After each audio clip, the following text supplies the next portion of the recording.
Now I'm going to do the same thing with this bottom petal. It's a bit busier, this petal. That was nice and simple, that last one. You can see how the colours spreading up there really nicely. So I'm going to do the same thing here, wet it to close to the edge, but not right to the edge.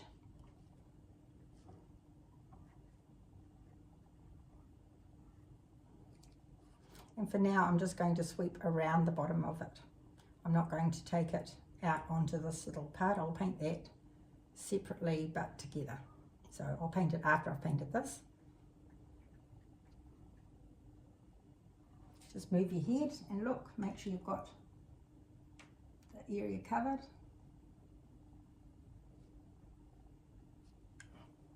And then let it rest for a minute. Whilst you're waiting, you can use your colour identifiers, isolators, and have a look at what colour we're dealing with here. So we've got a peachy, I'll move this up here. We've got a peachy colour at this end of the petal, and there's much more lilac-y and pink here. And then it's a shadow colour over on that side, and more shadowed down this side here. I'm going to leave that middle bit white coming up this piece up the centre there. So I'm going to use two different colours on each half of this petal. I'm just looking to see, it's still a bit wet.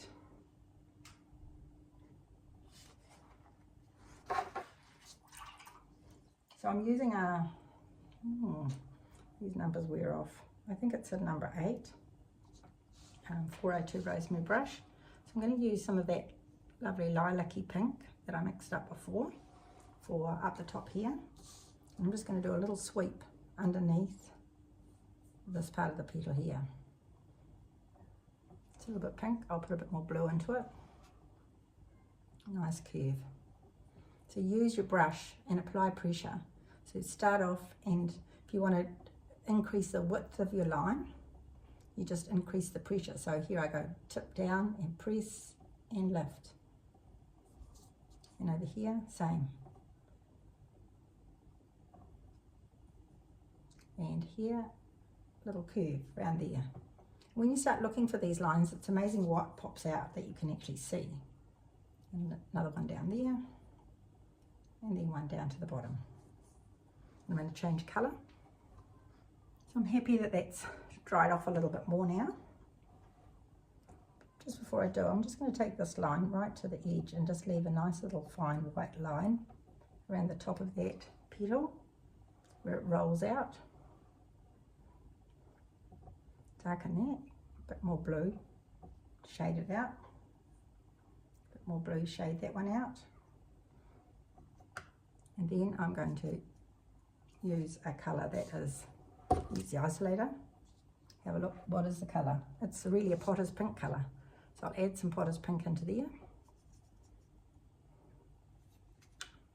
It's almost like true potter's pink. So there's a little puddle of potter's pink. It looks white, doesn't it? So it's paler than that. So I'll water it down. More water. More water. A little bit of blue. Just to shadow it out a little bit. Now I'm going to define that edge.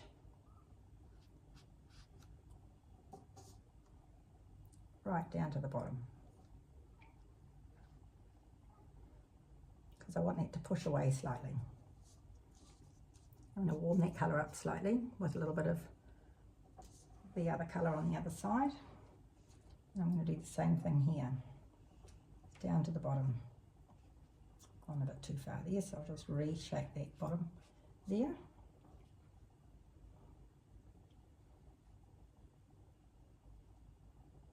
A couple of little lines, nice little lines there to define that. Then I'm going to go into the stronger mix of quinacridone red, still with some potter's pink in it. I'll add a little bit more potter's pink so we get a little bit more red. Look at the colour. It's quite a dull colour. This will dry duller. And we want to go with the shape of the petal. So I'm going to go there, there, and there. And just some curves in there. Drop the colour in the bottom. And then couple of sweeps up like so, leaving that white bit.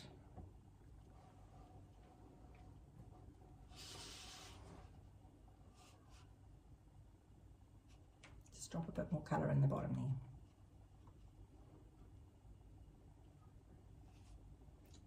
Just a suggestion of a line there, down to the bottom. Then I'm going to mix a little bit stronger mix again, just in one little place. And a little bit of blue. It's a stronger mix, but it's a dull mix. And I'm going to drop that colour in here. And I'm just dropping it with the tip of my brush. Load my brush up a bit more.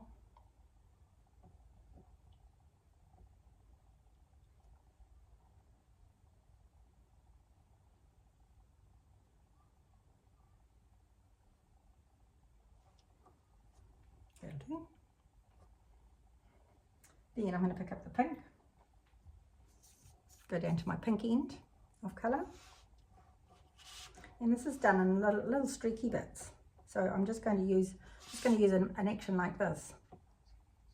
That's onto dry paper, but you can see how much pressure I'm putting on it.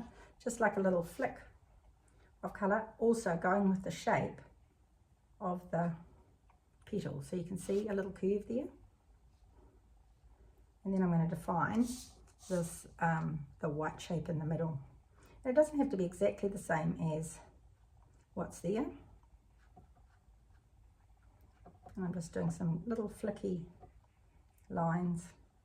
Just fill in that bit there.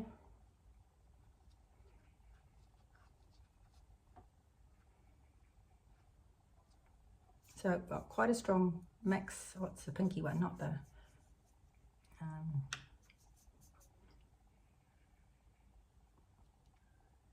so a little bit more permanent rose. A little bit more potter's pink, just so that it's a stronger mix. And then I'll go over a couple of the ones that I've done there. So I'm going to do a little sweep there and a sweep over the ones that I've done, because it's quite a streaky little effect there. I'm starting at the bottom edge and I'm doing a little flick up. Follow the shape. And just put a bit more dark over the top of that too. I wanted that a little bit darker there. That'll do. So now if you've gone too far, if you've got too much going on there, you can use either a round brush or a little scrubby brush and lift some bits out. So it's very effective. See, I've just extended that light bit down there. And I'll lift a little bit out here. There's a little light flash on the side there. So you can easily do this. You can do this when it's dry as well. Give it a little chip. And just looking at that, I can see I need a little bit more colour in the petal on this side. So it's still wet. Still got plenty of wetness there. So I'm just going to go across like that. Just drop some more colour in there to create a shadow. And then I'll just pick up a little bit more of the pink. I want to tie this shadow that I've got up here in with those. So just with a little curve, not all connecting.